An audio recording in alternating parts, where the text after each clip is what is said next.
നമുക്ക് ഇനി പഠിക്കാനുള്ളത് എന്താണ്? പടിഞ്ഞാറൻ ഹിമാലയത്തെക്കുറിച്ച് അല്ലേ? പടിഞ്ഞാറൻ ഹിമാലയത്തെക്കുറിച്ച് നമുക്ക് നോക്കാം. ജമ്മു കാശ്മീരിൻ്റെ വടക്ക് സിന്ധു നദീതട താഴ്വര മുതൽ ഉത്തരാഖണ്ഡിൻ്റെ കിഴക്ക് കാളി നദി വരെയാണ് എന്തുള്ളത്? പടിഞ്ഞാറൻ ഹിമാലയമുള്ളത്.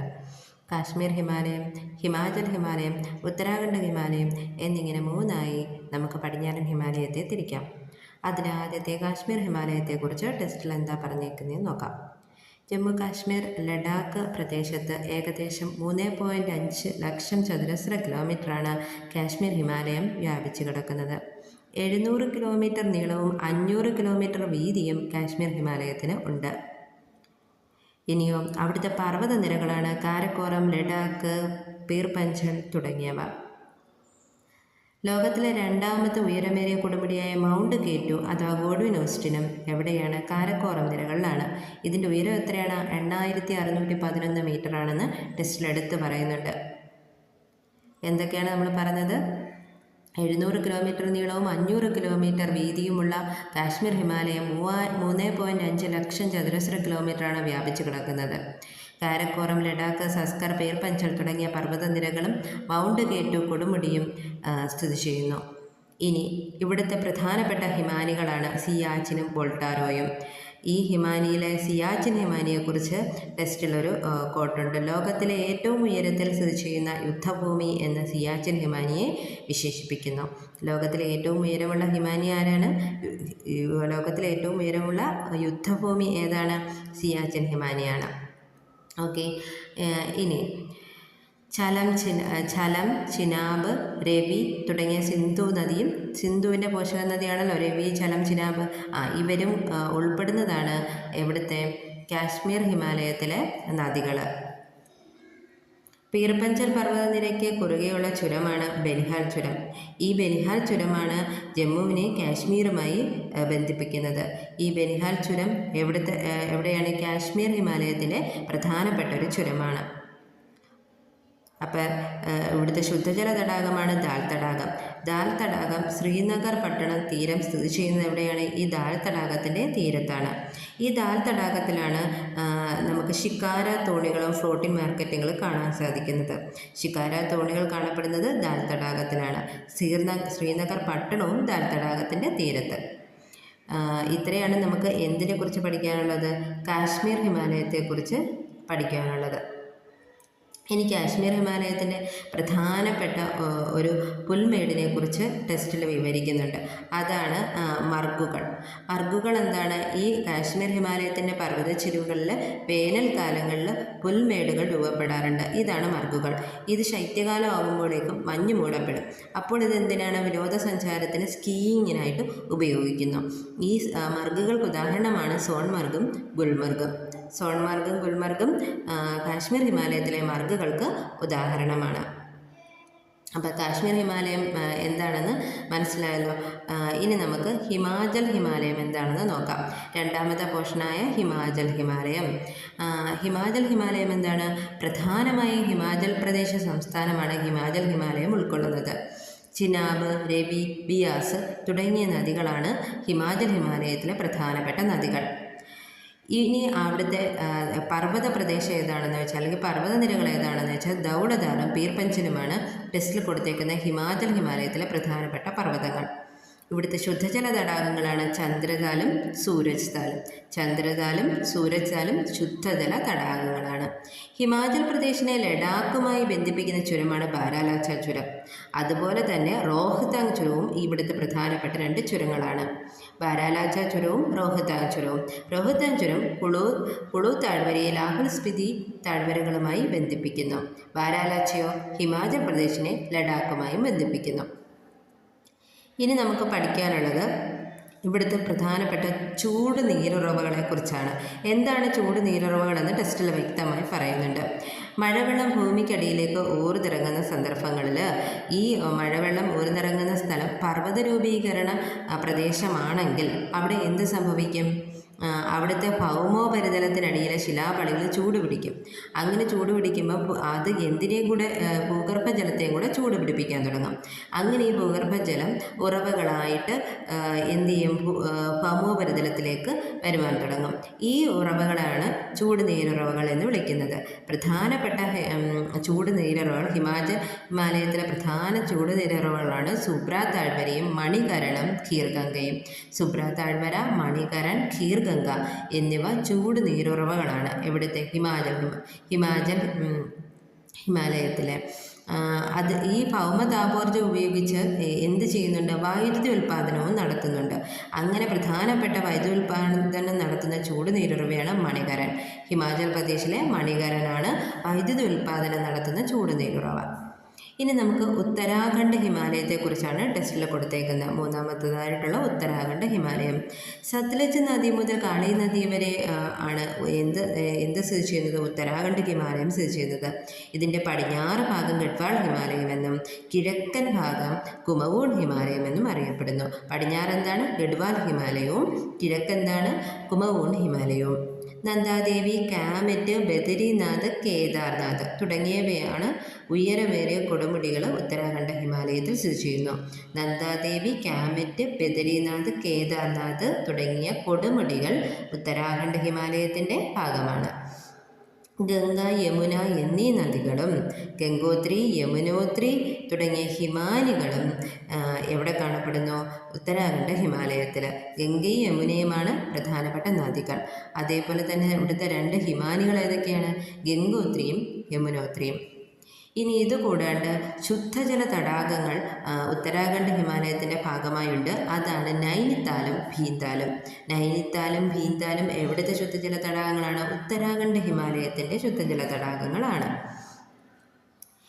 ഇനി ലസ്സർ ഹിമാലയത്തിനും ശിവാലിക് മലനിരകൾക്കും ഇടയിൽ കാണപ്പെടുന്ന നിരപ്പായ താഴ്വരകളെയാണ് ഡൂണുകൾ എന്ന് വിളിക്കുന്നത്.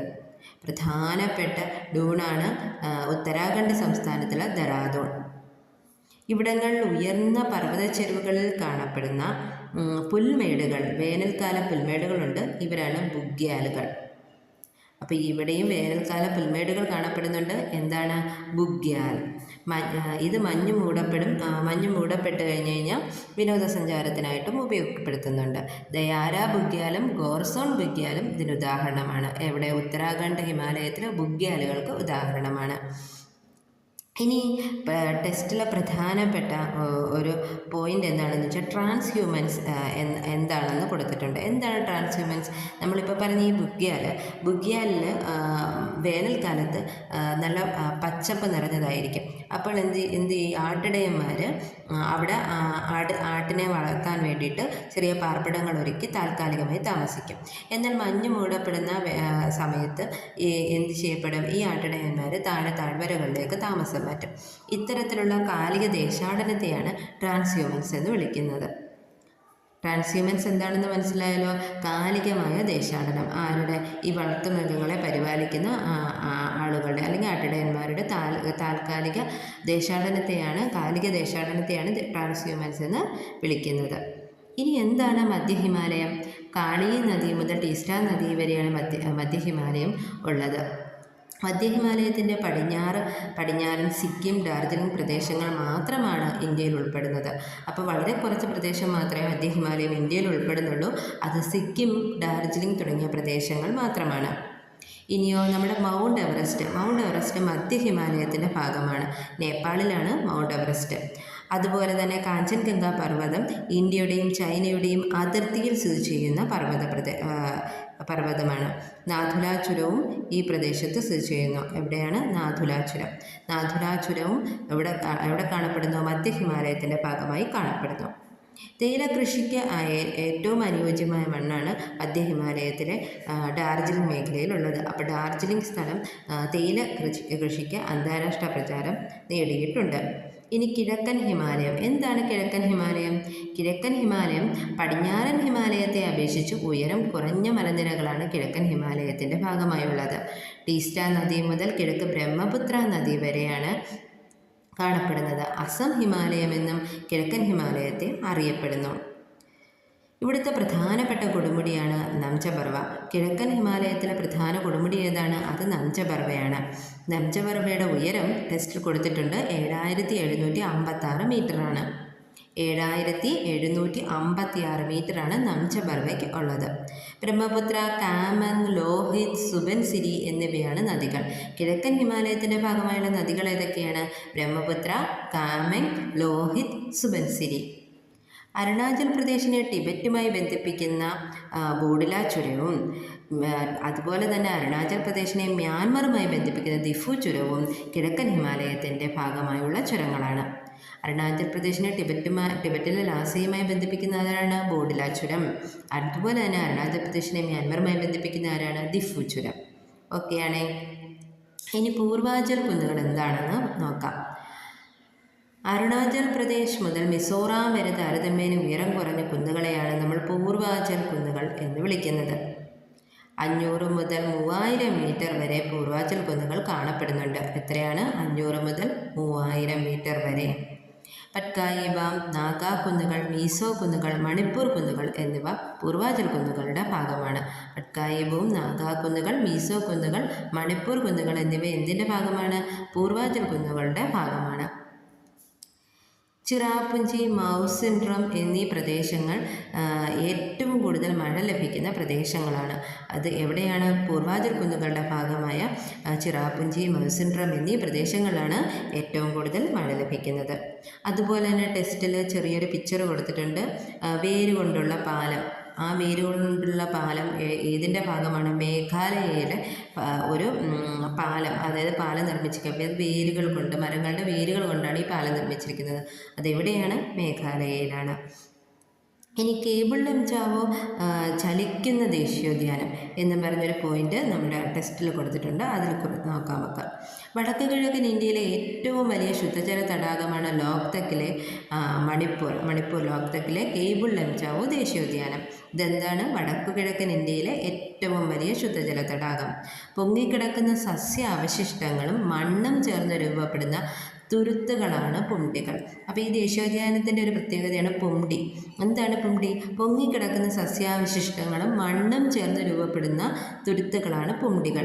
പുംഡികൾ ഇവിടെ പിക്ചറാണ് ഇവിടെ ടെസ്റ്റ് കൊടുത്തേക്കുന്നത്. കണ്ടല്ലോ, പുംഡികൾ മണ്ണും സസ്യാവശിഷ്ടങ്ങളും കൂടി ചേർന്ന ഭാഗം, അതാണ് പുംഡി. പുംഡി എവിടെയാണ് കാണപ്പെടുന്നത്?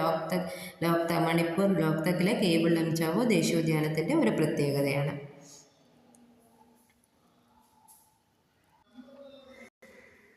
ഇനി നമുക്ക് എന്താണ് കാലാവസ്ഥയെക്കുറിച്ച് നോക്കാം. കാലാവസ്ഥ എന്താണ്? ഇന്ത്യയുടെ വടക്കൻ അതിരായ ഹിമാലയ പർവ്വതവും തുടർ പർവ്വതങ്ങളും ചേർന്ന് ഇന്ത്യൻ ഉപഭൂഖണ്ഡത്തിനും മധ്യേഷ്യയ്ക്കുമിടയ്ക്ക് ഒരു കാലാവസ്ഥ വിഭാജകം തീർക്കുന്നു. എന്താണ് കാലാവസ്ഥാ വിഭാജകം? ഇന്ത്യയുടെ വടക്കൻ അതിരായ ഹിമാലയ പർവ്വതവും തുടർ പർവ്വതങ്ങളും ചേർന്ന് ഇന്ത്യൻ ഉപഭൂഖണ്ഡത്തിനും മധ്യേഷ്യയ്ക്കുമിടയ്ക്ക് ഒരു കാലാവസ്ഥാ വിഭാജകം തീർക്കുന്നു. താരതമ്യേന ഉയരം കുറഞ്ഞ പർവ്വതനിരകളും സിവാലിക് മലയടിവാരങ്ങളും മിതോഷ്ണ കാലാവസ്ഥയായിരിക്കും. എന്താണ്? ഉയരം കുറഞ്ഞ പർവ്വതനിരകളിലും സിവാലിക് മലയടിവാരങ്ങളിലും ഏത് കാലാവസ്ഥയായിരിക്കും? മിതോഷ്ണ കാലാവസ്ഥയായിരിക്കും.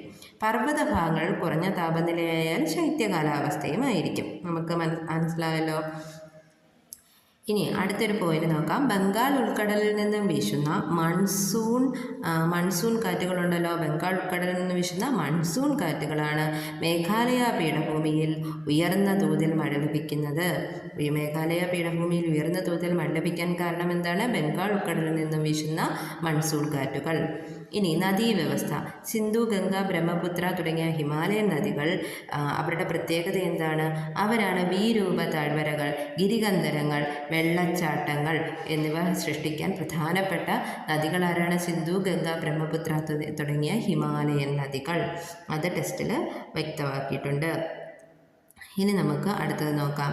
മാനസസരോവര തടാകത്തിനടുത്തത് ബൊഖാർജോ ഹിമാനിയിൽ നിന്നും ഉത്ഭവിക്കുന്ന സിന്ധു നദി. എവിടെയാണ്? മാനസസരോവര തടാകത്തിലെ ബൊഖാർജോ ഹിമാനിയിൽ നിന്ന് ഉത്ഭവിക്കുന്ന സിന്ധു നദി ആണ് വടക്കു പടിഞ്ഞാറൻ ഹിമാലയത്തിൻ്റെ പ്രധാന നദീവ്യൂഹം. ഏതാണ്? മാനസ് സരോവർ തടാകത്തിനടുത്ത് ബൊഖാർജു ഹിമാനിയിൽ നിന്ന് ഉത്ഭവിക്കുന്ന സിന്ധുവും സിന്ധുവിൻ്റെ പോഷക നദികളും. ഓക്കെ, ഇനി ഗംഗോത്രി ഹിമാനിയിലെ ഗോമുഖിൽ നിന്ന് ഉത്ഭവിക്കുന്ന ഗംഗാനദിയും പോഷക നദികളായ ഘാഗ്ര, ഗണ്ഡക്, കോസി തുടങ്ങിയ നദികളുമാണ് ഉത്തരാഖണ്ഡ്, നേപ്പാൾ ഹിമാലയത്തിലെ പ്രധാനപ്പെട്ട നദികൾ. ഉത്തരാഖണ്ഡ്, നേപ്പാൾ ഹിമാലയത്തിലെ പ്രധാന നദികളാണ് ഗംഗയും ഗംഗയുടെ പോഷക നദികളും. ഇനിയോ മാനസ സരോവര തടാകത്തിൽ നിന്ന് ചെമയുങ്ത് ഹിമാനിയിൽ നിന്ന് ഉത്ഭവിക്കുന്ന ബ്രഹ്മപുത്രയും അതിൻ്റെ പോഷക നദികളുമായ ദിബാങ്, ലോഹിത്, മാനസ് തുടങ്ങിയ നദികളുമാണ് കിഴക്കൻ ഹിമാലയത്തിൻ്റെ പ്രധാന നദീവ്യൂഹം. കിഴക്കൻ ഹിമാലയത്തിൽ ആരാണ്? മാനസ സരോവര തടാകത്തിനടുത്ത് ചെമയുങ്ത് ഹിമാനിയിൽ നിന്ന് ഉത്ഭവിക്കുന്ന ബ്രഹ്മപുത്രയും പോഷക നദികളും. ഓക്കെയാണ്. ഇനി മണ്ണിനെക്കുറിച്ച് പ്രധാനപ്പെട്ട ഒരു പോയിന്റ് എന്ന് പറഞ്ഞാൽ ഹിമാലയ പർവ്വത പ്രദേശത്ത് പൊതുവായി പർവ്വതമണ്ണും വനമണ്ണുമാണ് കാണപ്പെടുന്നത്. ഹിമാലയ പർവ്വത പ്രദേശത്തെ മണ്ണ് ഏതാണ്? പർവ്വതമണ്ണും വനമണ്ണും. ഇനി കരേവാസ് എന്ന് പറയുന്ന മണ്ണ്, കരേവാസാണ് കാശ്മീർ താഴ്വരകളിൽ കൂടുതലായും കാണപ്പെടുന്നത്. അവിടുത്തെ ഹിമാനികൾ നിക്ഷേപിച്ചുണ്ടാകുന്ന അവസാദങ്ങൾ കൊണ്ടാണ് കരേവാസ് മണ്ണ് ഉണ്ടാകുന്നത്. മണലും ജൈവാംശവും നിറഞ്ഞ മണ്ണാണ് കരേവാസ്. കരേവാസ് എങ്ങനെയാണ്? മണലും ഉണ്ട്, ജൈവാംശവും ഉണ്ട്. അപ്പോൾ കുങ്കുമപ്പൂ കൃഷിക്ക് വളരെ അനുയോജ്യവുമാണ്. ഇനി 200 മീറ്ററിന് മുകളിലായി മഴ എന്താണ്? 200 മീറ്ററിന് മുകളിലായി വാർഷിക മഴ ലഭിക്കുന്ന പ്രദേശങ്ങൾ എങ്ങനെയായിരിക്കും? ഉഷ്ണമേഖലാ നിത്യഹരിത വനങ്ങളായിരിക്കും കൂടുതലായി കാണപ്പെടുന്നത്. ഉഷ്ണമേഖലാ നിത്യഹരിത വനങ്ങൾക്ക് എത്രയാണ്? 200 സെൻറ്റിമീറ്ററിന് മുകളിൽ വാർഷിക വർഷപാതം ലഭിക്കണം. ഇനി ഉയരത്തിനനുസരിച്ച് നിത്യഹരിത വനങ്ങൾ മുതൽ ശൈത്യമേഖലാ സസ്യങ്ങളായ തുന്ദ്ര വനങ്ങൾ വരെയും എവിടെ കാണപ്പെടുന്നുണ്ട്? നമ്മുടെ ഹിമാലയൻ പർവ്വത മേഖലകളിൽ കാണപ്പെടുന്നുണ്ട്. എന്താണ്? നിത്യഹരിത വനങ്ങൾ മുതൽ ശൈത്യമേഖലാ സസ്യം ഏതാണ്? തുന്ദ്ര. ഓക്കെ, ഇനി നമുക്ക് 1000 മുതൽ 2000 മീറ്റർ വരെ ഉയരത്തിൽ ആർദ്ര മിതോഷ്ണ വനങ്ങൾ. 1000 മുതൽ 2000 മീറ്റർ വരെ എന്താണ് കാണപ്പെടുന്നത്? ആർദ്ര മിതോഷ്ണ വനങ്ങൾ. പൈൻ, ദേവദാരു തുടങ്ങിയ സ്തൂപികാഗ്ര വൃക്ഷങ്ങളും പർവ്വത ചെരുവുകളിൽ കാണാം. അതെത്രയാണ്? 1000 മുതൽ 2000 മീറ്റർ വരെ ഉയരത്തിലാണ് സ്തൂപികാഗ്ര വൃക്ഷങ്ങൾ കാണപ്പെടുന്നത്. ഇനിയോ ഉയരം കുറഞ്ഞ സസ്യങ്ങളാണ് ഏത്? ജൂനിപ്പർ, റോഡോഡെൻഡ്രോൺ എന്നിവ ഉയരം കുറഞ്ഞ സസ്യങ്ങളാണ്. ഏറ്റവും ഉയരം കുറഞ്ഞ സസ്യങ്ങൾ ഏതൊക്കെയാണ്? ജുനീപ്പറും റോഡോഡെൻഡ്രോണും തുടങ്ങിയ സസ്യങ്ങൾ. ഏറ്റവും ഉയർന്ന പ്രദേശങ്ങളിലോ ആൽപൈൻ പുൽമേടുകളുമാണ് കാണപ്പെടുന്നത്. അപ്പോൾ എന്താണ്? സ്തൂപികാഗ്ര വൃക്ഷങ്ങൾ. അത് കാരണം ഏറ്റവും ഇച്ചിരി ഉയരം കുറഞ്ഞിടത്ത് എന്ത് കാണാം? ജുനീപ്പറിനെയും റോഡോഡെൻഡ്രോൺ സസ്യങ്ങളെയും കാണാം. എന്നാൽ ഏറ്റവും ഉയരം കുറഞ്ഞ പ്രദേശങ്ങളിൽ എന്ത് കാണാം? ആൽപൈൻ പുൽമേടുകളെയും കാണാം. ഇതാണ് ഹിമാലയ പർവ്വത പ്രദേശങ്ങളിലെ ഒരു സസ്യങ്ങളുടെ രീതി. ഓക്കെയാണേ. ഇനി നമുക്ക് പടിഞ്ഞാറൻ ഹിമാലയവും കിഴക്കൻ ഹിമാലയത്തിലെയും ദേശീയ പാർക്കുകൾ നോക്കാം. ഡച്ചിങ്കാം പടിഞ്ഞാറൻ ഹിമാലയത്തിൻ്റെ ദേശീയ പാർക്കാണ് ഡച്ചിങ്കാം. ഇത് ജമ്മു കാശ്മീരിലാണ്. ഹെമിസോ ലഡാക്കിലാണ്. പൂക്കളുടെ താഴ്വരയോ ഉത്തരാഖണ്ഡിലാണ്. കോർബറ്റ് ഉത്തരാഖണ്ഡിൽ. രാജാജി ദേശീയോദ്യാനം ഉത്തരാഖണ്ഡിൽ. ഇതെല്ലാം പടിഞ്ഞാറൻ ഹിമാലയത്തിലെ എന്താണ്? ദേശീയോദ്യാനങ്ങളാണ്. ഡച്ചിങ്കാം, ഹെമിസ്, പൂക്കളുടെ താഴ്വര, കോർബറ്റ്, രാജാജി. ഇനി കിഴക്കൻ ഹിമാലയത്തിലും എന്തുണ്ട്? ദേശീയോദ്യാനങ്ങളുണ്ട്. കാഞ്ചൻഗംഗ എവിടെയാണ്? സിക്കിമിലാണ്. ദിബ്രു സൈഖോവ അസമിലാണ്. കസിരംഗ അസമിലാണ്. മാനസ് അസം. കേബിൾ ലംജാവോ മണിപ്പൂർ. ഇതെല്ലാം എവിടത്തെയാണ്? കിഴക്കൻ ഹിമാലയത്തിലെ ദേശീയോദ്യാനങ്ങൾ. കാഞ്ചൻഗംഗ, ദിബ്രു സൈഖോവ, കാസിരംഗ, മാനസ്, കേബിൾ ലംജാവോ. ഓക്കെ.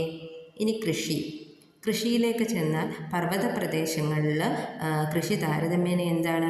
കുറവാണ്. അതിന് കാരണം എന്താണ്? പർവ്വത പ്രദേശങ്ങളിൽ കൃഷി കുറയുന്നതിൻ്റെ കാരണമാണ് ഉയരം, ചെങ്കുത്തായ ചരിവ്, പാകമാകാത്ത മണ്ണ്, കുറഞ്ഞ താപനില എന്നിവ. എന്തൊക്കെയാണ്? കുറഞ്ഞ താപനില, പാകമാകാത്ത മണ്ണ്, ഉയരം, ചെങ്കുത്തായ ചരിവ്. ഇവയെല്ലാം കൃഷിക്ക് അനുയോജ്യമല്ല. എവിടെ? പർവ്വത പ്രദേശങ്ങളിൽ. വടക്ക് കിഴക്കൻ ഇന്ത്യയിലെ കുന്നുകളിൽ തദ്ദേശീയ ഗോത്രജനത എന്ത് കൃഷിയാണ് അവലംബിക്കുന്നത്? മാറ്റക്കൃഷി. മാറ്റക്കൃഷി എന്താണ്? വടക്ക് കിഴക്കൻ ഇന്ത്യയിലെ ഗോത്രജനതയുടെ കൃഷിരീതിയാണ് മാറ്റക്കൃഷി. ഇനി ഇനി പർവ്വത പ്രദേശങ്ങളിലെ മൃഗപരിപാലനം. താഴ്വരകളിലാണെങ്കിൽ അവർ ആട്, പശു തുടങ്ങിയ മൃഗങ്ങളെയും, ഉയരം കൂടിയ പർവ്വത ഭാഗങ്ങളിലാണെങ്കിലോ ചെമ്മരിയാട്, കുതിര തുടങ്ങിയവയുമാണ് വളർത്തുന്നത്. എന്താണ് ചെമ്മരിയാടിനെയും കുതിരയും എവിടെയാണ്? ഉയരമുള്ള പ്രദേശങ്ങളിൽ. താഴ്വരകളിലാണ് ആടും പശുവിനെയൊക്കെ വളർത്തുന്നത്. ലഡാക്ക് ഭാഗങ്ങളിൽ തണുപ്പിനെ അതിജീവിക്കാനായിട്ട് യാക്ക് എന്ന് പറയുന്ന മൃഗത്തിനെയും വളർത്തുന്നുണ്ട്. എവിടെ? ലഡാക്ക് ഭാഗങ്ങളിൽ. പടിഞ്ഞാറൻ ഹിമാലയത്തിലെ പർവ്വത പുൽമേടുകളിൽ മൃഗപരിപാലനം നടത്തുന്ന ഇടയ ജനവിഭാഗത്തിനെ എന്ത് വിളിക്കുന്നു? ഗുജ്ജർ എന്ന് വിളിക്കുന്നു. ഗുജ്ജർ എന്താണ്? പടിഞ്ഞാറൻ ഹിമാലയത്തിലെ പുൽമേടുകളിൽ മൃഗപരിപാലനം നടത്തുന്ന ആട്ടിടയന്മാരാണ് ഗുജ്ജറുകൾ. ഇനി 1953 മെയ് 29 ഷെർപ്പെ ടെൻസിംഗ് നോർഗയും എഡ്മണ്ട് ഹിലാരിയും എവറസ്റ്റ് കൊടുമുടി കീഴടക്കി എന്നൊരു പോയിന്റ് നമ്മുടെ ടെസ്റ്റിൽ കൊടുത്തിട്ടുണ്ട്. അത് ഹൈലൈറ്റ് ചെയ്ത് പഠിക്കുക. എന്നിട്ട് ടെൻസിംഗ് നോർഗയുടെ ഒരു കോട്ടുണ്ട്: പർവ്വതങ്ങൾ പ്രതിബന്ധങ്ങളല്ല, മറിച്ച് പുറം ലോകത്തിലേക്കുള്ള കവാടങ്ങളാണ്. പർവ്വതങ്ങൾ എന്തല്ല? പ്രതിബന്ധങ്ങളല്ല, മറിച്ച് പുറം ലോകത്തിലേക്കുള്ള കവാടങ്ങളാണെന്ന് ടെൻസിംഗ് നോർഗെ പറയുന്നുണ്ട്. ഇതോടെ നമ്മുടെ സെക്കൻഡ് പാർട്ട് കഴിഞ്ഞിരിക്കുന്നു ടെസ്റ്റ് ജിയോഗ്രഫിയുടെ. ഓക്കെ.